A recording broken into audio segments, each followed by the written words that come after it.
Handle से आप लगाते हैं, देश की 26 सरकारी कंपनियां और बेची जाएंगी, 70 साल में जो भी बनाया था वो सब बेच डालेंगे, और मोदी जी सत्ता में ये कहकर आए थे मैं देश नहीं बिकने दूंगा। बिल्कुल ठीक बात है, ऐसा ही कहा था, मुझे भी याद है। मतलब देश में कुछ भी बिकने से नहीं बचने दूंगा, मोदी है तो यही मुमकिन है, स्टॉप सेलिंग इंडिया। नीचे इन्होंने एक ट्वीट को ट्वीट किया, वो ट्वीट डिसइन्वेस्टमेंट से रिलेटेड है, डिसइन्वेस्टमेंट का, ठीक है, क्लियर है। वेदर कवर इंडस्ट्रियल्स, धन्यवाद बहुत बहुत आपका कंट्रीब्यूशन के लिए। तो ये आप देखिए, डिसइन्वेस्टमेंट को लेकर इन्होंने बोला कि ये चीज़ें बेच रही है सरकार, अच्छी बात है, इसमें कोई दो राय नहीं है कि भारत सरकार डिसइन्वेस्टमेंट कर रही है, इसमें कोई दो राय नहीं है, ये बिल्कुल सच है, इसमें कहीं भी गलत नहीं है। लेकिन डिसइन्वेस्टमेंट को देश बेचना कहा जाता है क्या?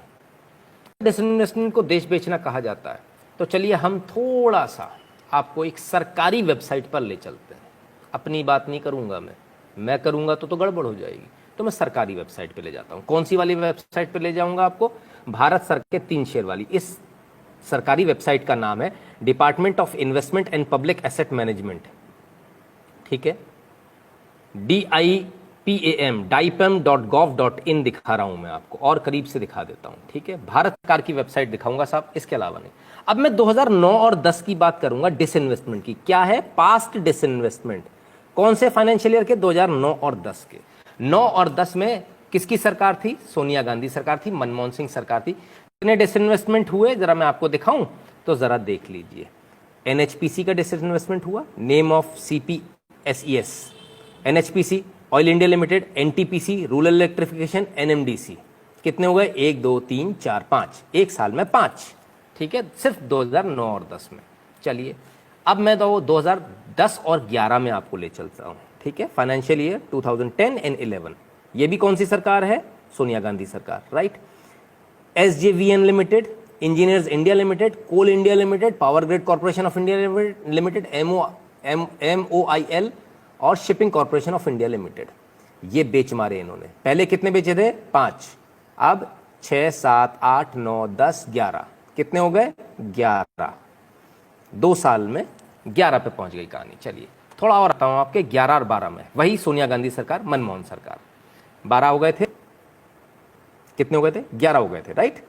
Power finance PFC limited and oil and natural gas corporation limited, इन 2 का इन्वेस्टमेंट और 12 13 हो गए, ठीक है साहब। और देखिए और कितने इन्होंने डिसइन्वेस्टमेंट किए, कितनी कंपनियां इन्होंने बेची। अब हम भी कहते हैं कांग्रेस ने भारत को बेचा था। अब 12-13 की बात करूंगा, 2012 और 13 में कितनी कंपनियां बेची। चलिए आ जाइए।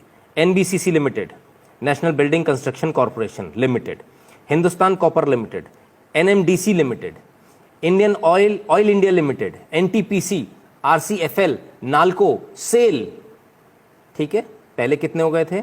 मेरे ख्याल से 13 हो गए थे, 12 या 13 हो गए थे। 14 15 16 17 18 19 20 21, कितने हो गए? अब 21 हो गए, राइट।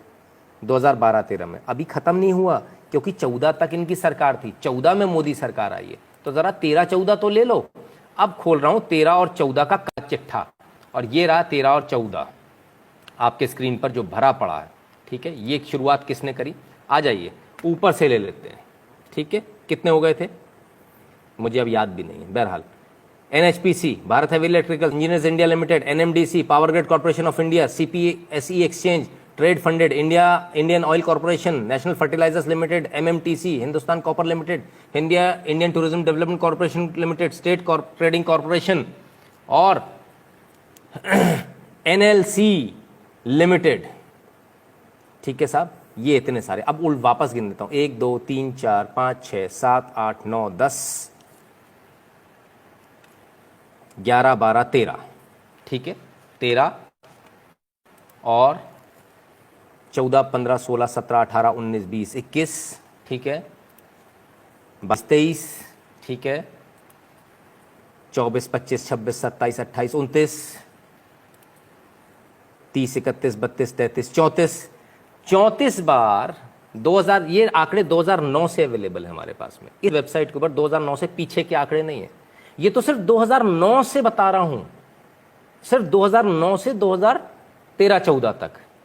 कितनी बार? 34 बार भारत को बेचा इन्होंने। अगर डिसइन्वेस्टमेंट को बेचना कहते हैं, कितने हद हो गई, हद है बेईमानी की। 34 डिसइन्वेस्टमेंट्स आपने किए, 34। और जब ये सरकार करती तो उसी डिसइन्वेस्टमेंट को आप कहते हो भारत बेचा जा रहा है। तब आपने तो 34 बार बेचा, सोनिया गांधी सरकार ने तो 34 बार बेचा देश को। तो देश को जवाब देंगे कि 34 बार क्यों बेचा। ये झूठ कब तक चलेगा। एक तरफ आप क्या शिकायत करते हो, रेल में जाते हैं तो सुविधाएं नहीं मिल रही, जब तेजस जैसी ट्रेन चलती है तो क्या बोलते हैं, रेलवे का प्राइवेटाइजेशन हो रहा है। बीएसएनएल की सिम नहीं खरीदेंगे, खरीदेंगे जियो की सिम, लेकिन जिंदा बीएसएनएल चाहिए। कैसे हो जाएगा भाई, मेरे पैसे के टैक्स के पैसे पर मैं तो तैयार नहीं हूं। या तो आप बीएसएनएल की सिम खरीदो, या बीएसएनएल वाले अपनी क्वालिटी में इतना सुधार लाएं कि लोग उनकी सिम खरीदें। उन्होंने खरीदनी नहीं है, उनका रवैया बदलता नहीं है। आप सरकारी हॉस्पिटल में चले जाइए, वहां भी यही हाल है। जब सब जगह यही हाल है तो लोग क्या बोलते हैं, अरे यार इससे तो प्राइवेट में बड़ा अच्छा है। आप जाइए जियो के काउंटर पर और बस अंगूठा लगाना है आपको, और आपको सिम दे देता है और चालू हो जाती है। बीएसएनएल वाला एक दिन में भी चालू करता है सिम, तो भी एहसान दिखाकर करता है कि देखो मैंने तुम्हारी सिम जल्दी चालू करा दी। राइट, ये है। ऑयल इंडिया एनएचपीसी 2-3 बार आ गए। हाँ बिल्कुल 2-3 बार आएंगे सर, क्योंकि इसका 2-3 बार डिसइन्वेस्टमेंट हुआ है, एक बार नहीं हुआ है। जितनी बार हुआ, जितने फाइनेंशियल ईयर में हुआ उतनी फाइनेंशियल ईयर में दिखाया। और आज फिर से एनएचपीसी और इन सब का नाम आपको दोबारा मिल जाएगा, ऐसा नहीं है कि नहीं मिलेगा। क्योंकि स्टेक ऑफलोड जो होती है, सरकार की जो भागीदारी है, वो एक बार में पूरी खत्म नहीं करती सरकार, थोड़ा थोड़ा करके ऑफलोड करते। कभी 5% कर दिया डिसइन्वेस्टमेंट, कभी 10% कर दिया, सरकार को जब जितना डिसइन्वेस्टमेंट जरूरी लगता है। Right, so it is not कि एक ही बार होगा। ठीक है, तब जाना प्राइवेट में है इलाज कराने, सिम प्राइवेट चाहिए है, बैंक प्राइवेट चाहिए है, सब कुछ प्राइवेट चाहिए, तो ये सरकारी क्यों रखें फिर, जब हम सब कुछ प्राइवेट में ही जाना है। प्राइवेट में सुविधाएं अच्छी मिलती हैं, घर पे आके बैंक वाला खाता खोल देता है, आपके ऊपर उल्टे सीधे चार्जेस नहीं लगते, लगते हैं तो आप कंप्लेंट करते हो तो वापस आ जाते हैं। स्टेट बैंक में सुनवाई नहीं होती है, होता है ना आपके साथ, मेरे साथ भी हुआ है, जबरदस्ती का मेरे ऊपर डेबिट लगा दिया। ठीक है ना, तो ये तमाम सारी चीज़ें, जब ये सारी चीज़ें हैं, सरकारी स्कूल में बच्चे को पढ़ाना नहीं, प्राइवेट में पढ़ाना, तो फिर आखिर इन स्कूल को, बिल्डिंगों को, इन बड़े बड़े टेलीफोन एक्सचेंज को, इन बड़े बड़े बैंक्स को खोलने का फ़ायदा क्या है। क्यों इसके लिए हम लोग पैसा दे रहे हैं, इनकी तनख्वाहों के लिए क्यों पैसा दे रहे हैं, इसकी कोई आवश्यकता नहीं है। सरकार भी डिसइन्वेस्टमेंट इसी प्रक्रिया के तहत करती है। सुधीर द्विवेदी जी बहुत बहुत धन्यवाद आपका। तो जब ये डिसइन्वेस्टमेंट होता है, डिसइन्वेस्टमेंट को एक जामा आजकल जो व्हाट्सएप यूनिवर्सिटी वाले अनपढ़ जो पढ़ा रहे हैं, वो ये पढ़ा रहे हैं देश बिक रहा है। तो भाई देश 34 बार बेचा, 2009 से 2013-14 तक 34 टाइम्स। और ये मैं नहीं कह रहा हूँ, अगर आपको मेरे आंकड़ों पर कहीं से भी शक है तो आप कुछ मत कीजिए, आप इस सरकारी वेबसाइट पर चले जाइए, और ये इस वेबसाइट को अच्छे से दिखा देता हूँ, देख लीजिए, dipam.gov.in।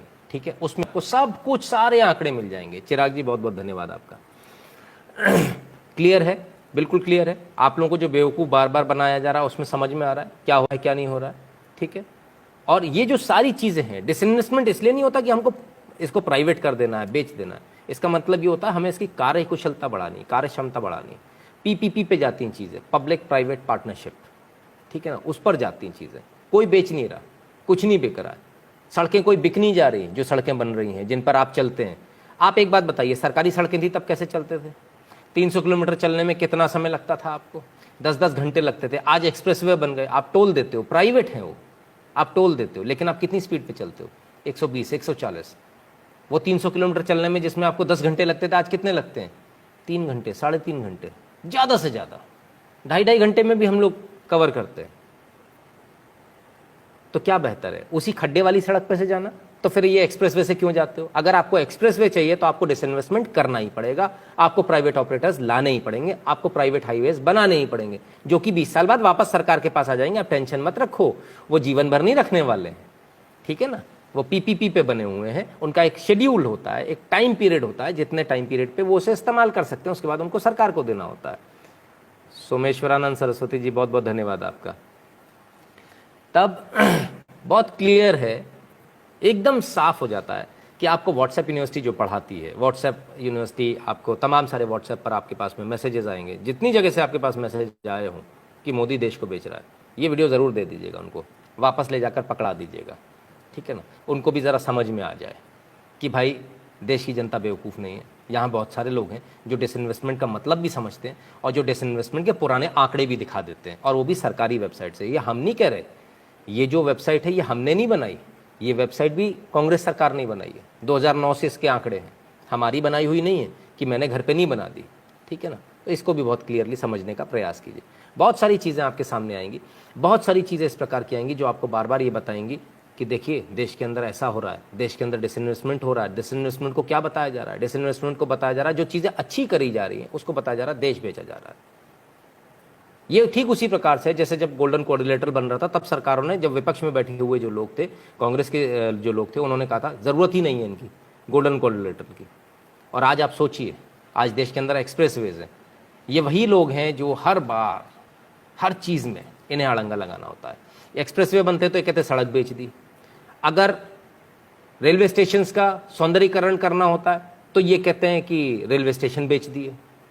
अभी दिल्ली का जो रेलवे स्टेशन है वो भी एयरपोर्ट की तर्ज पर बनने वाला, आपको बहुत मजा आएगा वहां जाकर। गुरुजी, ऐसे लोग